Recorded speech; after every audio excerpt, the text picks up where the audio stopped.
Tesla and SpaceX billionaire Elon Musk has just exposed the corruption and shady deals of America's second-in-command Vice President Kamala Harris. What are some of these corruption scandals that the US Vice President has been involved in? Is Elon going to sue her? And if so, what is the likely outcome? Will the FBI finally arrest her? Is this the end of Vice President Kamala Harris? Join me today in this video where we will explore how Elon Musk has just exposed Vice President Kamala Harris's corruption. The world was stunned when the world's richest man, Elon Musk, revealed how Vice President Kamala Harris is abusing her political powers for private gain. This was totally unexpected considering that Biden and Harris heavily criticized the corruption scandals in the former administration of Donald J. Trump. It is true that corruption has been a perennial issue in the American government. Kamala Harris is not the first high-ranking member of the American government to be accused of corruption. In the 1970s, the FBI conducted the sting operation codenamed Abscam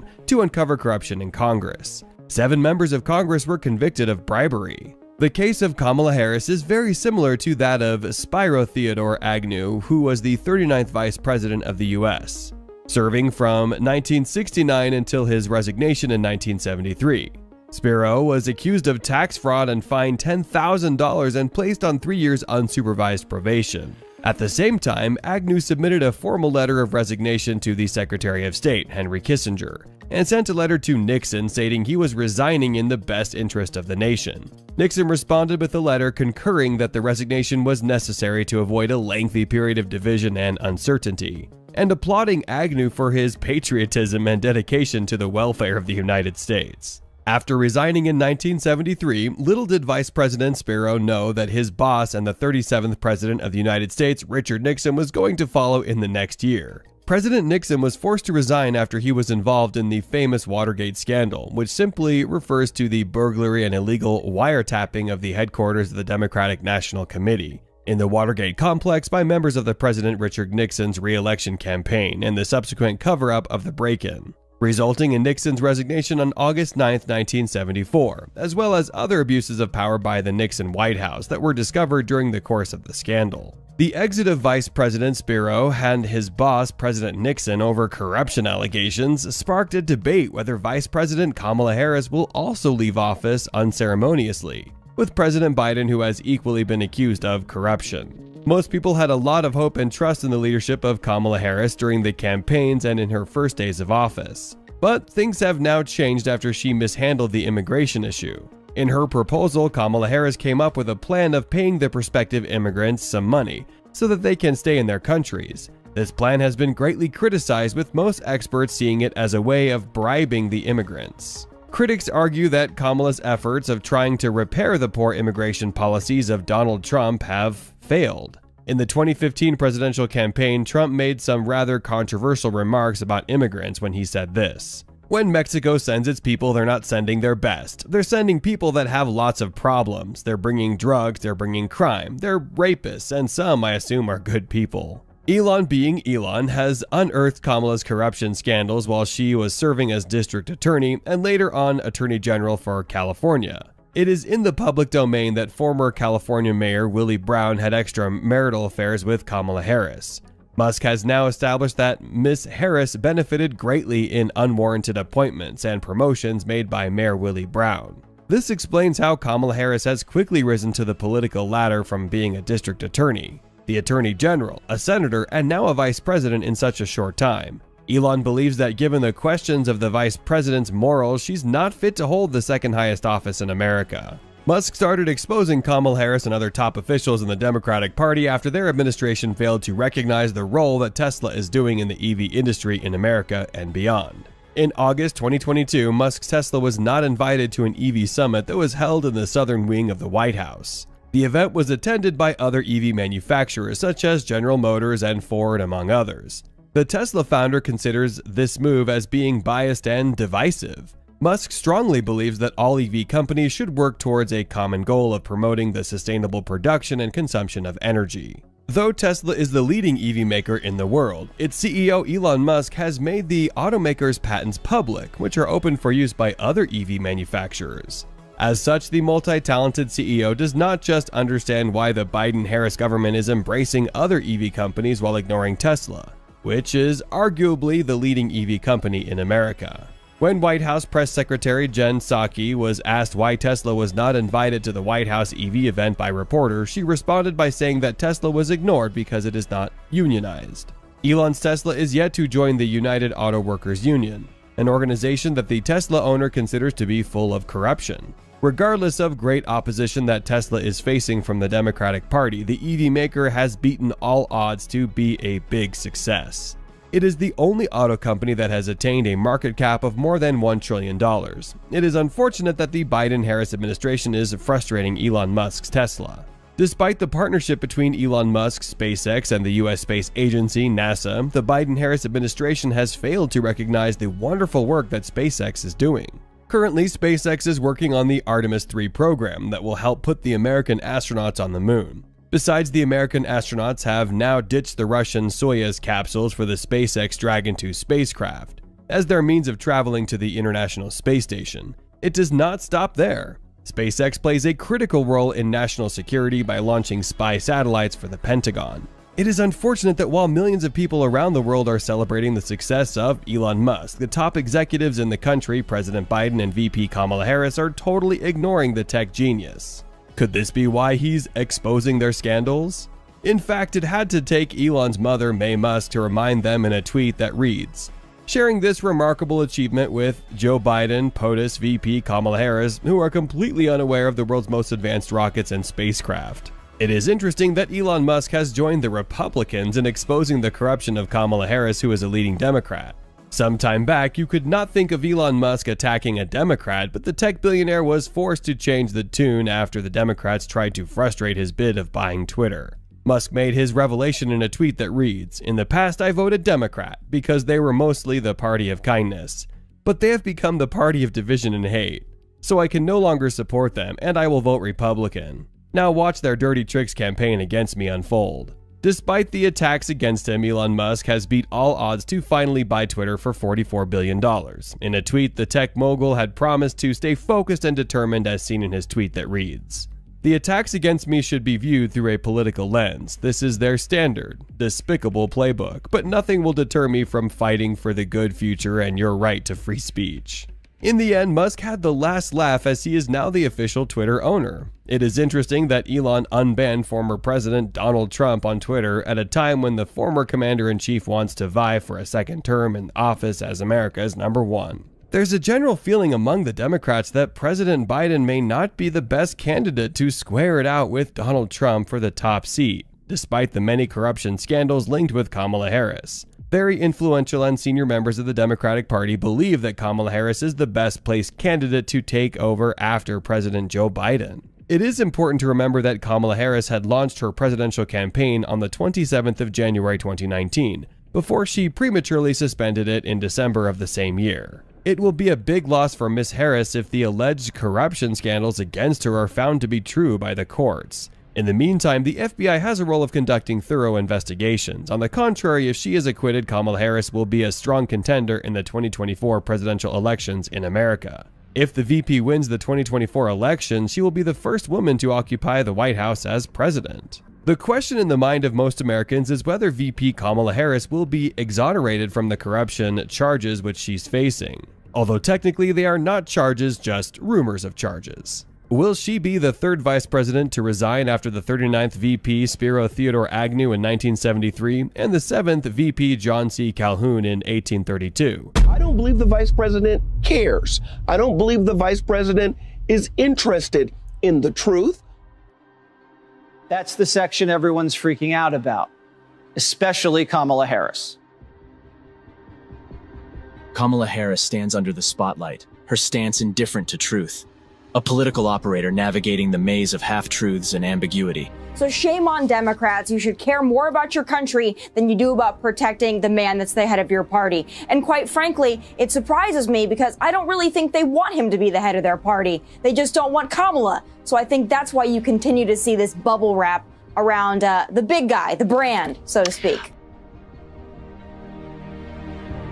Now that the vice president is involved, Kamala Harris, I got to do it. So here's how it got started.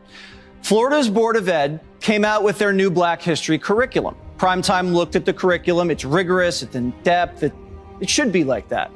It covers the darkest parts of American history, how slaves were shackled and trafficked from Africa, broken by their masters, and forced into atrocious conditions. With an inscrutable gaze, her words become a prism of ambiguity, challenging the nation to decipher her true motivations.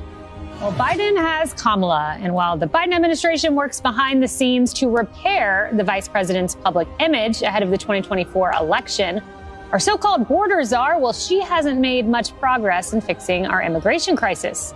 Instead, she's sitting down for interviews with ABC News and calling out Republican leaders for sending migrants to her doorstep. Her discourse morphs into a theater of strategic ambiguity, leaving observers to question the veracity of her statements. But that's not all it covers. It's a brutally honest depiction of American slavery, the institution, and therefore covers slavery from the perspective of the slave instead of just from the perspective of the master. The curriculum includes how black slaves were able to use their experience, in some cases, to make their brutally hard lives better. As the public scrutinizes, her voice fuels a fervent conversation, compelling citizens to discern the authenticity of her commitment to factual transparency. And you had a chance. You had both houses of Congress get into it. Later in that same interview, the vice president was asked how much race and gender have to do with her historically low poll numbers. Within Harris's rhetorical labyrinth lies a mosaic of speculation, inviting society to decode the intricate dance between political ambition and objective truth. Well, first of all, what's irresponsible is not closing the border. That's her job. That's the first irresponsible part. The second irresponsible part is these governors from Arizona, Texas, yeah, they're busing people. What are they supposed to do with them? But also, for every bus they send, there's probably 10 to 20 buses that the U.S. government sends to different places. A lot of red states, you don't hear them complaining.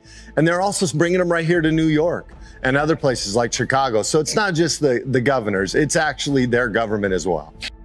The spotlight intensifies upon Harris as she grapples with the weight of skepticism, her every word dissected for signs of truth or tactical maneuvering. Yeah, I'm not sure which polls that she is looking at that says that people love her and she's doing a great job. I haven't found any of those polls. I mean, I think she is universally unlikable between Republicans and Democrats alike. But I also think it's really tricky the way that they phrased that question there. When they asked her about it, they essentially gave her a get out of jail free card in the question saying, so your approval ratings are so low, so it must be because of your race and gender. So they gave her the answer, even in the question. She still got it wrong. But again, this media, they love Biden and they love Kamala, or so they say. In this pivotal moment, Kamala Harris finds herself in a landscape of ambiguity as observers navigate her statements to uncover whether her allegiance leans toward truth or strategic convenience. The course examines the various duties and trades performed by slaves like agricultural work, painting, carpentry, tailoring, domestic service, blacksmithing, transportation. Instruction includes how slaves developed skills which, in some instances, could be applied for their personal benefit. That's the section everyone's freaking out about, especially Kamala Harris. Oh, well, there's a couple of things there. I think that where the vice president's right is when she talks about how we deal with migration in this country, because I think both things can be true. We do have a problem on our southern border, and the administration can do more around that. But at the same time, there's a lot of work that Congress can do to pass a bill that would modernize our immigration so we can use the internet and we can use judges online to Democrats had both houses. Yeah, but you still need 10 senators to pass a bill like that because it was blocked by the filibuster in many cases and many times. But moving forward around how we deal with her approval numbers as we get into this presidential race, I do think that the vice president needs to come out. I think there needs to be a story told about her that talks about the work that she's currently doing in this moment. Well, yeah, and then the proof positive to that is the fact that we've had 140 terrorists, people that they've caught that have been on the terrorist watch list. You know, there's 92,000 unaccompanied minors that have come in thus far. Last week in the Yuma sector, or 2 weeks ago, they had 1,600 people from 43 different countries.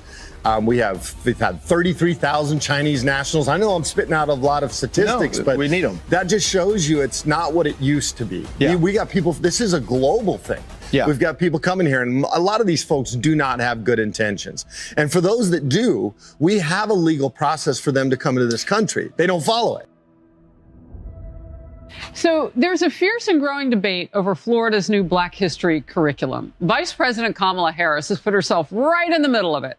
The White House confirmed she even personally made the decision to take a last-minute trip to Jacksonville, Florida on Friday to go after the state's new Board of Education standards on teachings about slavery. No one is arguing slaves benefited from slavery. No one is saying that. It's not true. They're teaching how black people developed skills during slavery in some instances that could be applied for their own personal benefit. I mean, Kamala, don't you know what Florida's teaching its students? The two people who wrote Florida's African American history curriculum, two African American PhDs, are standing by it. Here's what they say. Any attempt to reduce slaves to just victims of oppression fails to recognize their strength, courage, and resilience during a difficult time in American history. Florida students deserve to learn how slaves took advantage of whatever circumstances they were in to benefit themselves and the community of African descendants. But Kamala Harris, again today, even after this has been explained, attacked Florida. And the problem, Kaylee, in addition to her not being able to cite any polls that have her as favorable because they are all dismally low, is how she went on to deflect even further. So I loved what you just said, Richard. I wish that you were her campaign or her communications advisor, because she'd sound a lot better than she did in that moment. She went on to say, after we showed it right there, so it's a deflection from the accomplishments. And then she focused on job creation and our integrity on the global stage. So she said that me and Joe have created 13 million jobs. You know better than anyone on this couch, Cheryl, that 72% of those were just recovery jobs. No creation. The gaslighting continues. We know that the economy right now is actually deteriorating, especially when you include the value of the dollar and the fact that wages are the same. And when she talks about the integrity on the global stage, is she talking about Yellen bowing to the Chinese vice premier? Is she talking about Joe missing dinner with NATO leaders? Is she talking about the botched Afghanistan withdrawal, where we abandoned our allies and sacrificed 13 American service members? So in that moment, when given an opportunity for her to shine, for her to represent to all of us Americans what exactly they have been doing, I find it laughable and also telling that she utterly failed in that second too. Right. And you absolutely quoted the curriculum correctly on this idea of slaves getting skills during that period that they used later. That is in the curriculum. It absolutely is. But it's much more than that. And I didn't read all 260 pages of this, but I did read some of it. And let me just give you an example of what's possibly more even-handed here. There's an entire study module that's entitled Resiliency, Contributions, and Influence of African Americans from the Colonial Era through the Westward Expansion. Look, this curriculum is more than one talking point, all right? There's a whole lot more going on here. And I feel like we've got to tell the story from various points of view. If you've studied history at all, you know it's complicated. You know it's nuanced. You have to tell everybody's point of view and make it clear that there was a lot going on. It's not just one story, one meme. There's more to it than that. We agree. We have to be honest. American history is complicated, and it's worth having a conversation about, especially about how to teach it, as long as we can all agree to the full story. But we can't have an honest conversation with the likes of Kamala Harris or the likes of MSNBC. They don't want an honest conversation. Why is Kamala Harris so dishonest about how Black history is taught? Is she ignorant and hasn't read the curriculum? Is she just being handed talking points by staff? Or does she not want African American history taught this way? Does she not want students to learn how resilient and capable Black Americans were during slavery and afterwards? She's disappointed me several times, but I think the biggest thing that the opportunity that she really has blown is the fact that she made history, being the first female African-American vice president. I mean, wow, what an opportunity. What an incredible achievement. And then to blow it the way she has done, she's been a mess on the border, to your point. She's been a mess on AI. I can't believe they tried to put her out in front of AI. I guess what bothers me most about this is if you asked a Gen Zer today, if they knew that there were members of Congress in 1870 that had been slaves for 40 years, they probably would say, what? There's no way. Didn't the South just lock them all up on plantations and keep them there?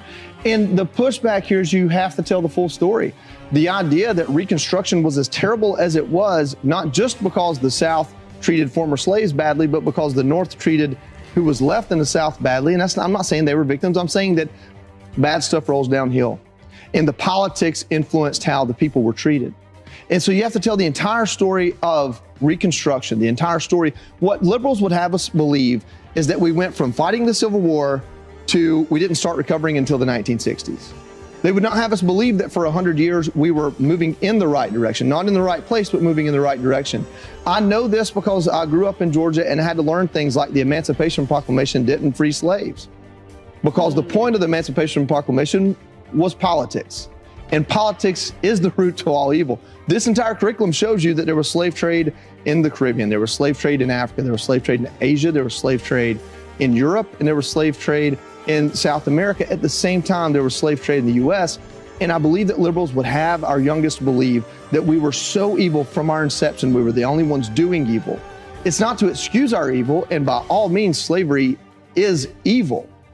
Treating people like cattle is beyond evil. It's the worst thing I could imagine, because then you have to dive into what that really means. And this curriculum, from the bullet points I read, dives into that.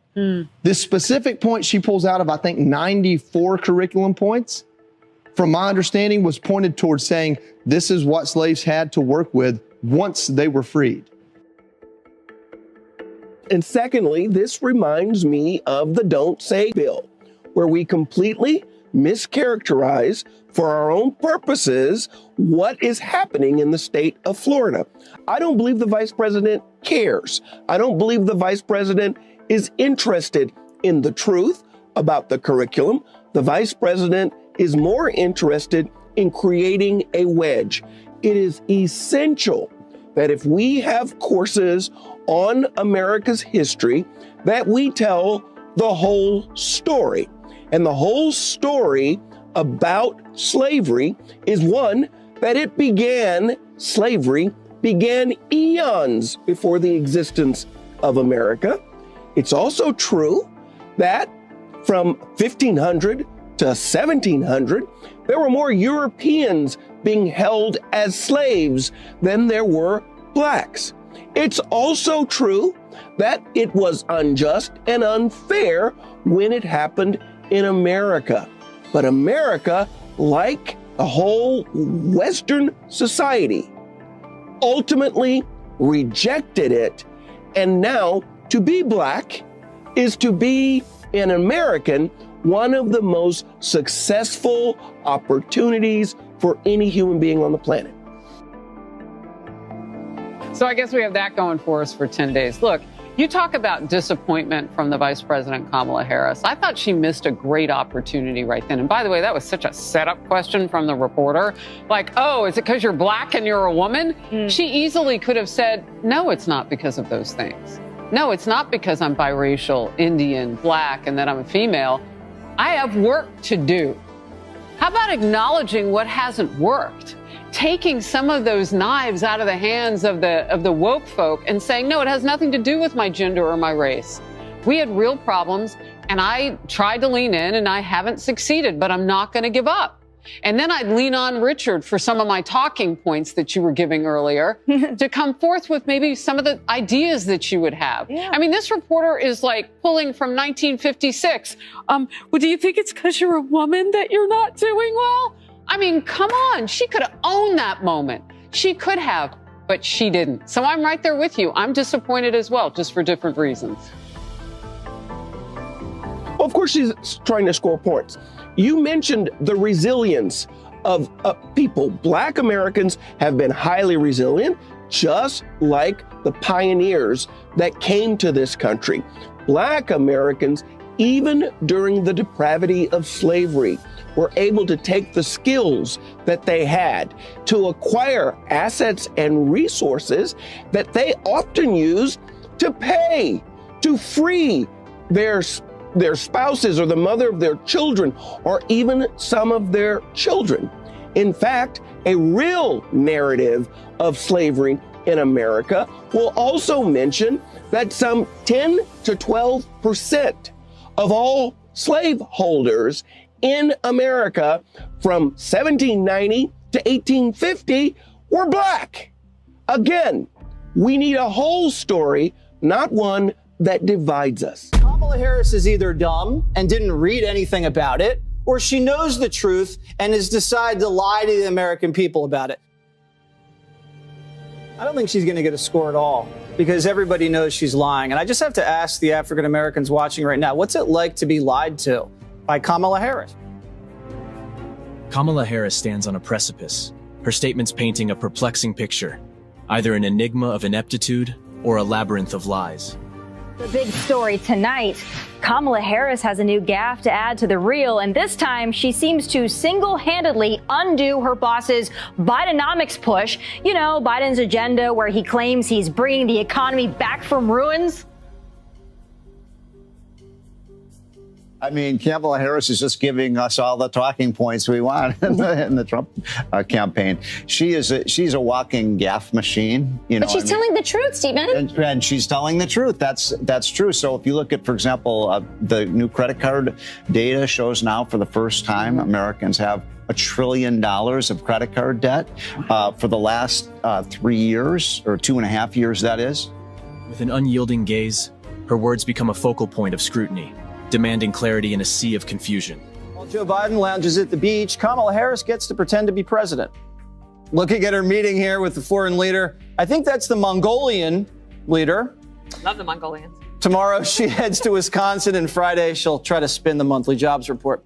Seems like she's getting pretty comfortable. The VP getting her big wish after her team has been complaining of her, quote, being left out of the spotlight. Her every utterance metamorphoses into a riddle, entwining the nation in a web of conjecture and doubt. Well, first of all, just think about that clip. One heartbeat away. One heartbeat away from running the world. So we're kind of screwed in that regard. So is the rest of the world. That is a worry. That is not a serious person, despite everything that we've been shown and the position she holds.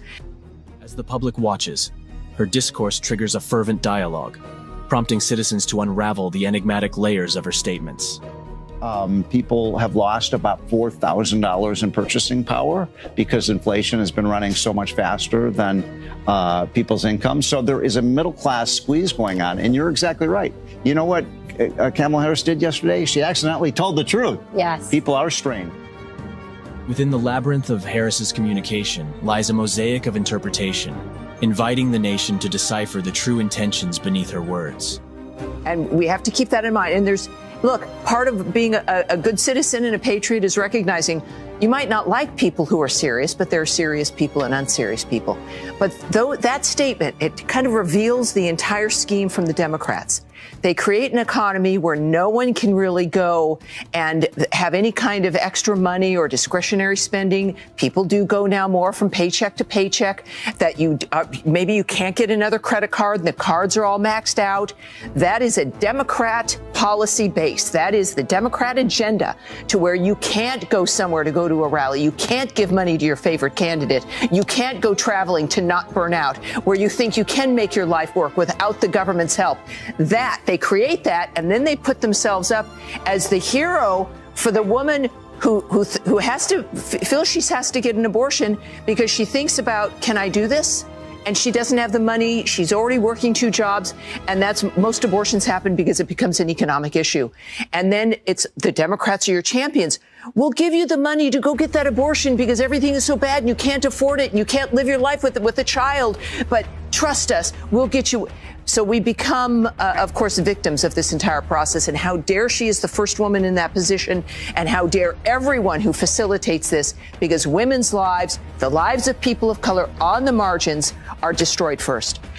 The spotlight intensifies upon Harris as she becomes a figure under relentless examination, her every declaration dissected for veracity.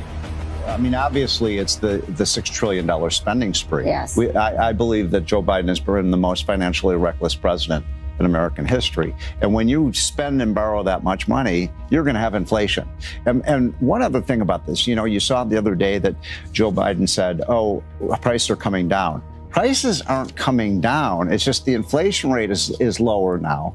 But people are still, look, Since Joe Biden came into office, the average price of everything from bread to wheat to filling up your tank to paying your rent, your utilities are up about 16%. That's like paying a 16% sales tax on every, and it's a tax on the middle class. And that's why, what are you seeing? 65 to 70% of Americans don't agree with Biden. They think the economy is headed in the wrong direction. In this pivotal moment, Kamala Harris finds herself at the center of a cognitive conundrum, an enigma that compels the nation to grapple with the puzzling paradox of her expressions. So you get the idea. But National Review says Kamala Harris is brazenly lying about the curriculum. Harris is singling out only one bullet in the program that says this: slaves developed skills which, in some instances, could be applied for their personal benefit. National Review points out that there are 190 other passages Harris is not mentioning that teach about the evils and horrors of slavery. And 2 African-American scholars who actually created the new curriculum, they are defending it, claiming it's being taken out of context, with one calling Kamala Harris's claims, quote, categorically false. He says the vice president is misinterpreting what the controversial passage means. Look, one of the things she said is that she has this quote talking about busing migrants as cinema and grand gestures and political games.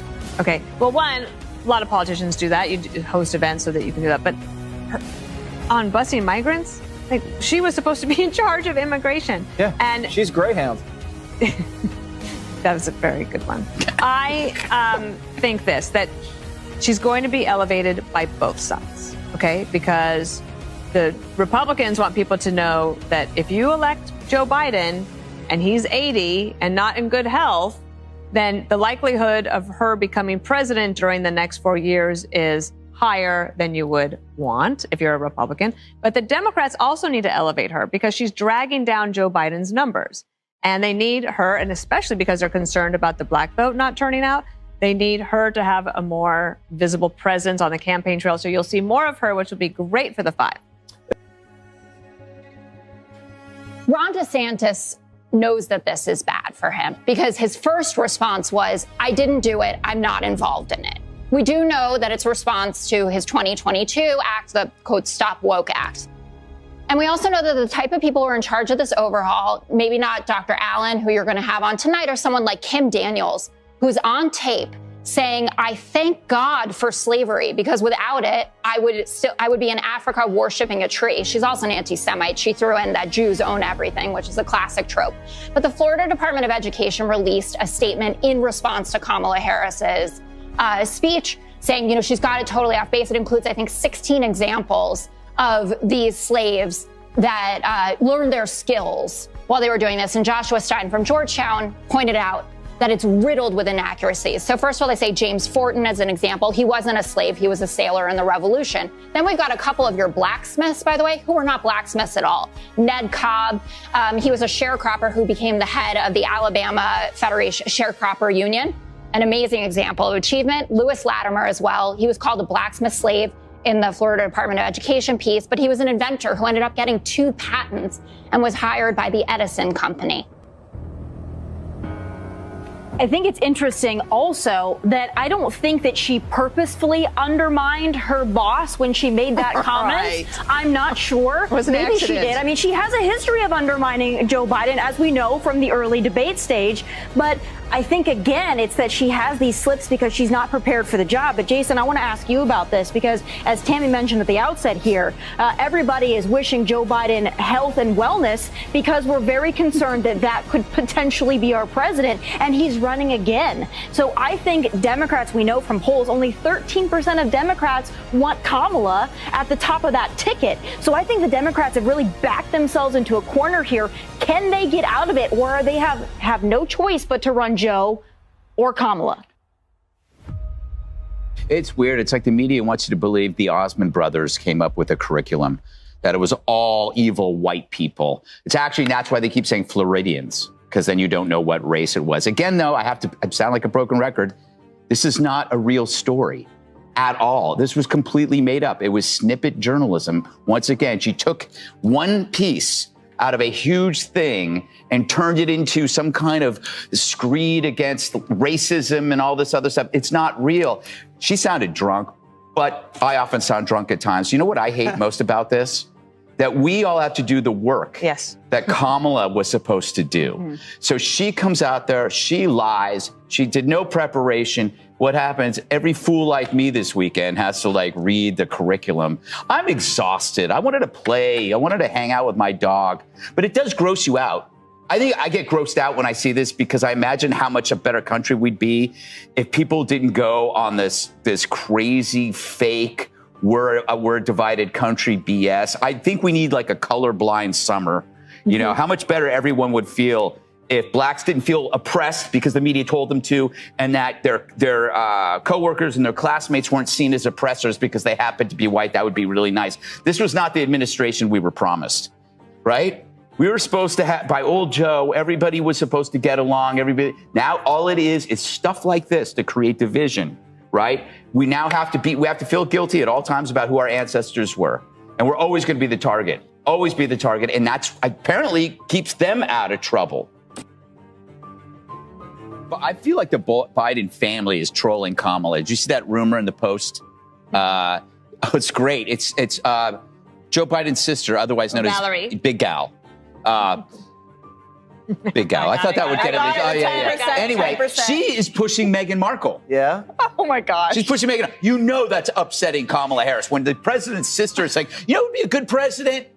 Meghan Markle. I mean, that's just jamming it in. My feeling the only way that Kamala sticks around is as Gavin Newsom's running mate. And then you're going to get two people from California representing the Democrats. I mean, that's the worst state in the union. That's like choosing two members of The View to represent America in the Miss Universe pageant. It's not a good choice. I'm going to blow your minds. This election right now isn't against the candidates you think. The Democrats don't have any. It's not going to be Joe Biden. I'm going to say Joe Biden's not going to be there. So Trump, far and away, is the candidate for the Republican Party. What do you have over there?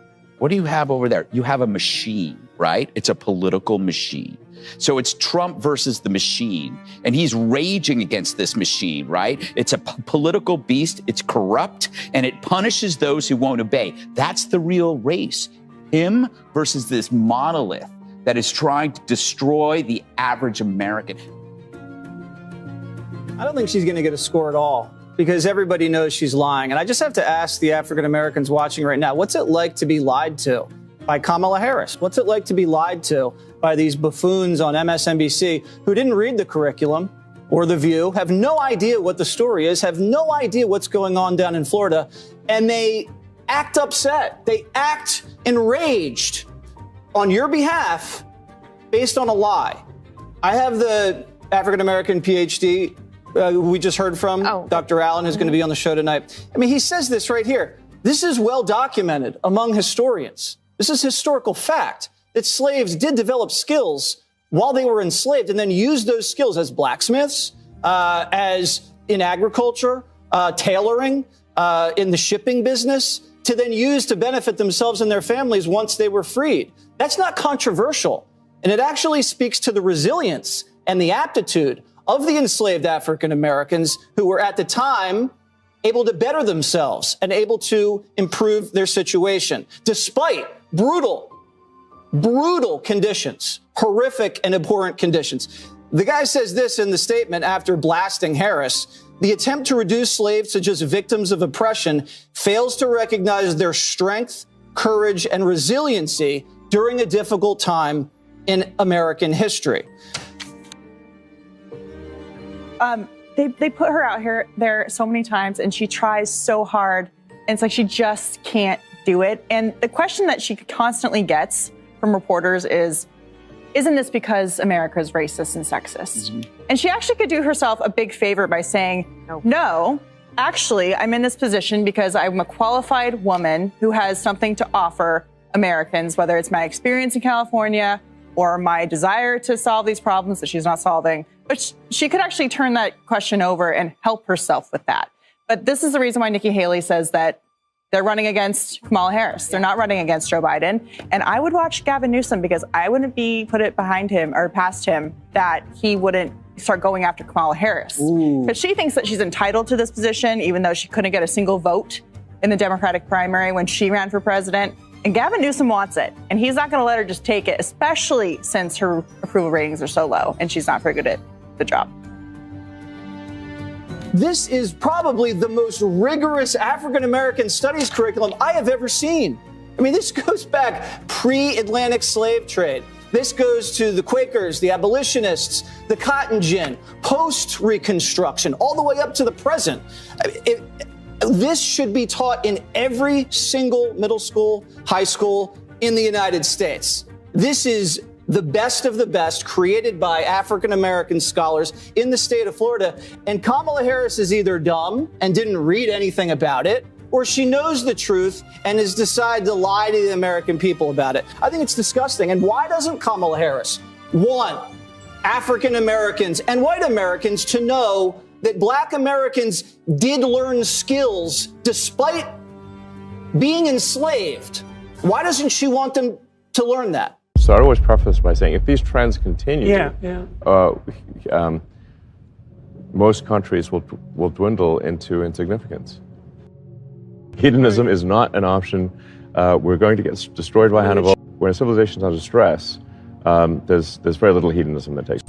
Elon's fixation on the natal crisis portrays it as a significant issue. So one of the things that really struck me about your public pronouncements in recent years was your insistence that we're in a natal crisis and that that's actually a problem. Well, that's factually true. Well, it depends on whether you think that the planet would be better off if it was depopulated. Right? For Elon, Paul Ehrlich is a terrible human being. Paul Ehrlich is a maniac, as far as I'm concerned. And Yes, I think he's a terrible human being.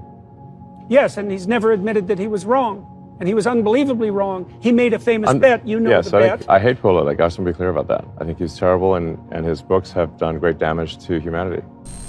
Research has indicated that antinatalists often exhibit dark tetrad traits. I talked to a philosopher a while back who was an antinatalist, trying to get my finger on that. There was a recent research article published on this too. Antinatalists are much more likely to show dark tetrad traits. Machiavellian, psychopathic, narcissistic, and sadistic, because those first three weren't enough, right? And so those things are tightly aligned, especially the best predictor was psychopathy for being an antinatalist. The self-centered nature of psychopaths often mirrors that of overly aggressive toddlers. Well, and the psychopaths are very, very, very self-centered, right? They're like overgrown 2-year-olds, overgrown aggressive 2-year-olds. So that's not good. How did you start to understand that one of the fundamental ethical problems is different than a scientific problem? One of the fundamental ethical problems that's plaguing the West is this catastrophically low birth rate. Elon pointed out that the birth rates in all countries were trending well below replacement levels. And, you know, when you started making public pronouncements... Observing the numbers, I mean, I noticed this 20 plus years ago, that the trend in birth rates for really all countries past a certain level of economic development was trending to well below replacement, if not already below replacement. And if you extrapolate the curve, which one always has to be cautious about extrapolating any demographic curve, but if current trends of low birth rates persist, many countries could fade into insignificance. So I'd always preface by saying, if these trends continue, most countries will dwindle into insignificance. They might completely out. So I've been thinking about that in relationship to sacred images.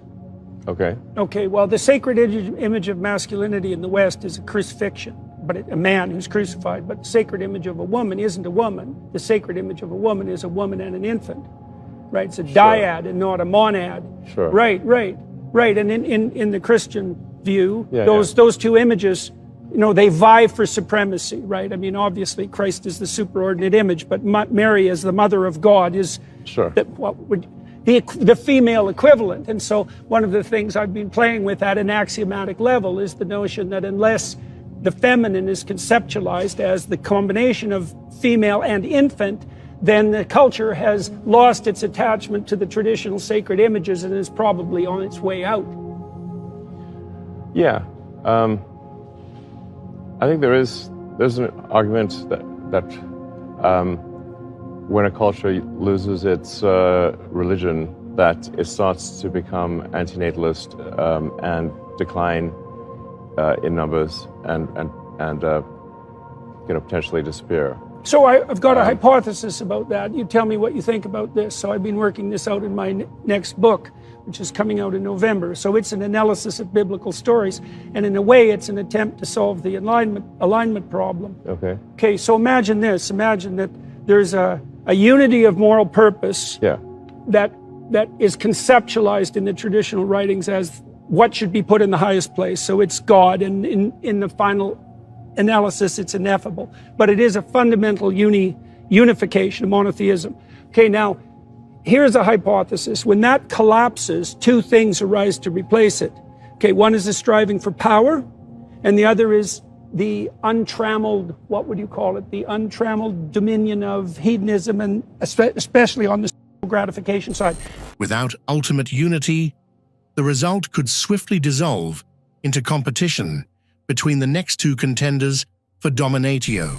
So it's like if there's no ultimate unity that's future and community oriented, that's predicated on sacrifice, you get a dissolution immediately into the next two contenders for domination. And one is, it's about me, buddy, and get the hell out of the way. And aligned with that is, not only is it about me, it's about me, what would you say, subjugated to my most base whims, because why would I want power except to do exactly what the hell I want whenever I want to? So you were involved in the project that Sam Altman runs now, OpenAI?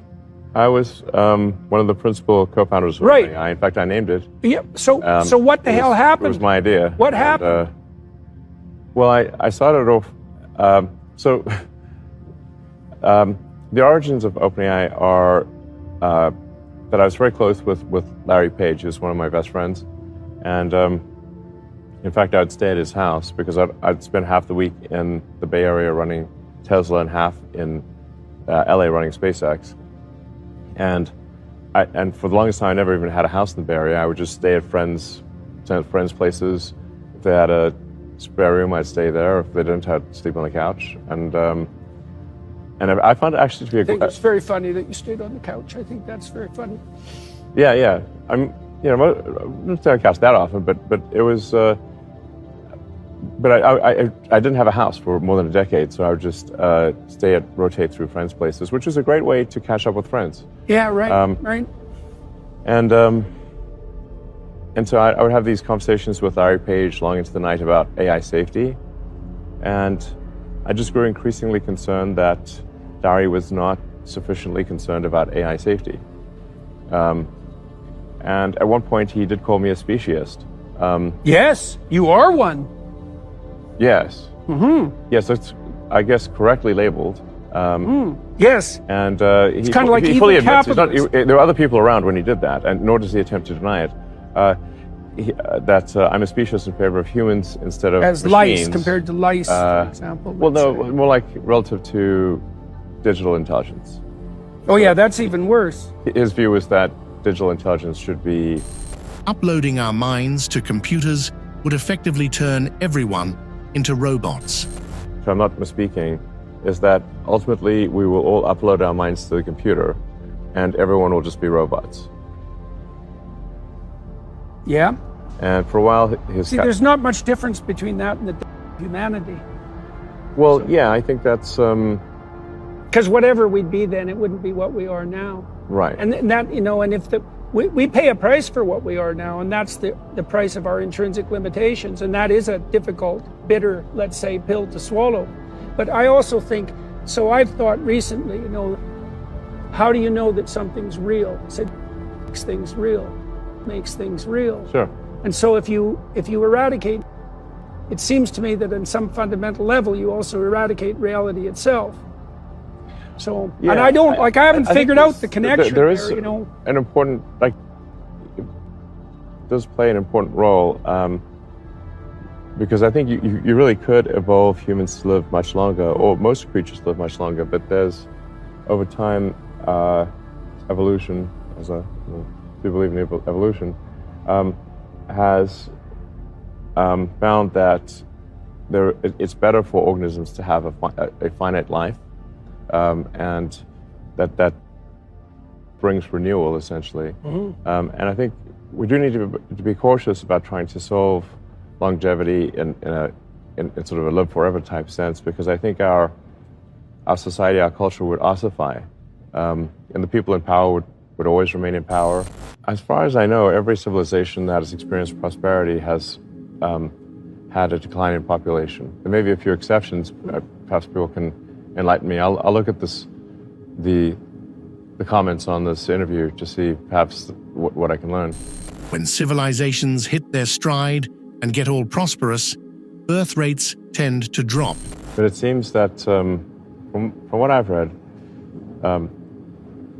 almost every civilization, when they become prosperous, their birth rate drops.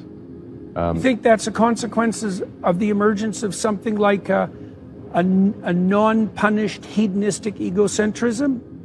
Well, obviously, you mean there's certainly many examples of civilizations. When they become prosperous, there is generally a trend towards hedonism. Yeah, well, you can get away with it if you're wealthy, eh? Because the consequences of your foolishness don't smack you on the head instantly.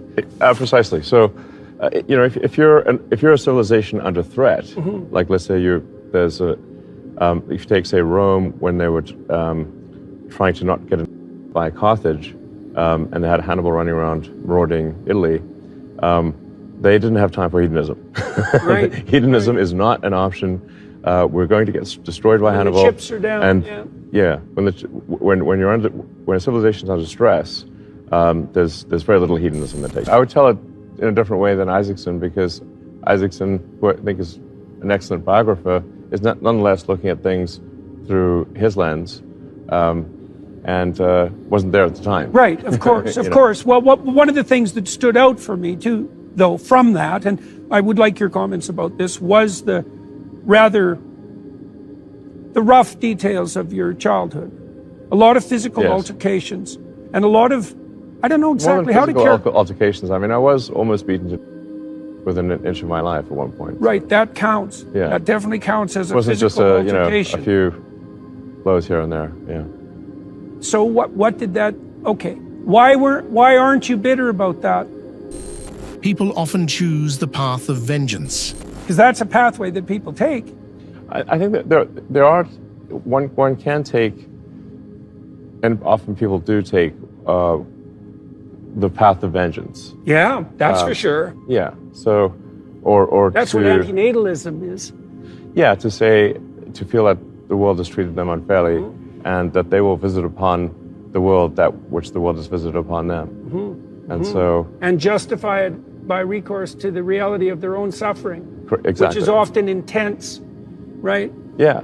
So the story of Job, one of the things I concluded from the story of Job, because it's a precursor to the crucifixion story.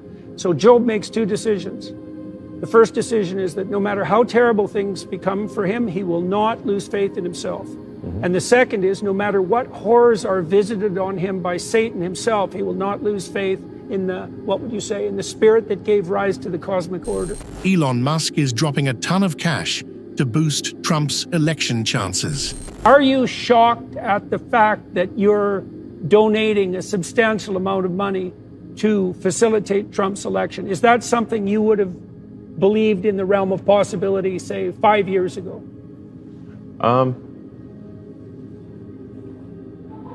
Well, and I want to diversify out into California. What's been reported in the media is simply not true. Okay. I'm not donating $45 million a month to Trump. Right. Now,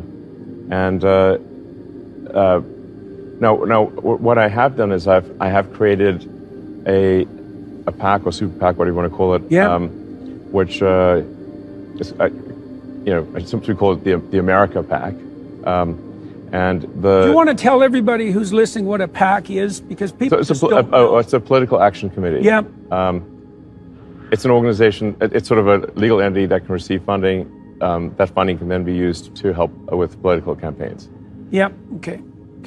And how does that differ from a direct donation? There are specific limits on direct donations to candidates, and the PAC system is a way of putting a political structure in place that sort of runs parallel with the political, with the formal political system.